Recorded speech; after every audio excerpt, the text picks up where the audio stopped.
Good morning বন্ধুরা। আজকে তো আমাদের এখানে ভোট তোমরা জানোই, তো আমরা এখন যাচ্ছি ভোট দিতে। এই যে আমরা তিনজনই ভোট দিতে যাচ্ছি। মামুন আজকে নেই, মামুন গেছে মামুনের বাড়িতে ভোট দিতে। মামুনকে কালকে দেখেছি, তোমরা ভিডিওতে দেখেছো। তো আমরা এখন তিনজনই। আমি যাবো না। না তুমি যাবে না, তোমার তো এখন হয়নি, তোমার তো 14 বছর হয়নি, তুমি তো শিশু। তো আমরা এখন যাচ্ছি ভোট দিতে। তাও বুঝেছো? চলো টাটা, তুমি ঘরে থাকো। টাটা। যাও যাও যাও। এসে আবার দেখাচ্ছি আমরা ভোট দিয়েছি। এই আঙুলে দেবো তো? হ্যাঁ এই আঙুলে। এসে দেখাবো ভোট দিতে। আমি সকাল থেকে খালি এই আঙুল করছি। কিছু নেই, এসে দেবো।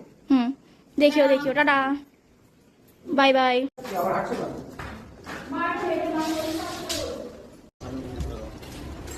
আমাদের এই রাস্তাটা খুব ভালো পরিষ্কার। চলো এই যে চললাম আমরা। আমাদের বাড়ির সামনেই একটি ক্লাবে আমরা ভোট দিলাম। তারপরে চলে গেলাম একটি রেস্টুরেন্টে, সেটাও বাড়ির কাছে। দুপুরের লাঞ্চটা এখানেই সারলাম। লাঞ্চে আজকে ধোসা নিয়েছি, দই বড়া আর পাওভাজি। দেখো সবাই মিলে বসে খাওয়া দাওয়া সেরে নিয়ে বাড়ি গিয়ে তোমাদের সাথে দেখা হচ্ছে।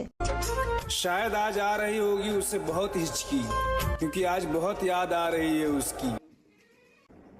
এই যে আমরা ভোট দিয়ে এসেছি, ভোট দিয়েছি আমরা। আমরা পেয়েছি এখন গণতান্ত্রিক অধিকার। ঠিক আছে, চলো টাটা। আমরা তো ফাঁকাই দিলাম না ভোট।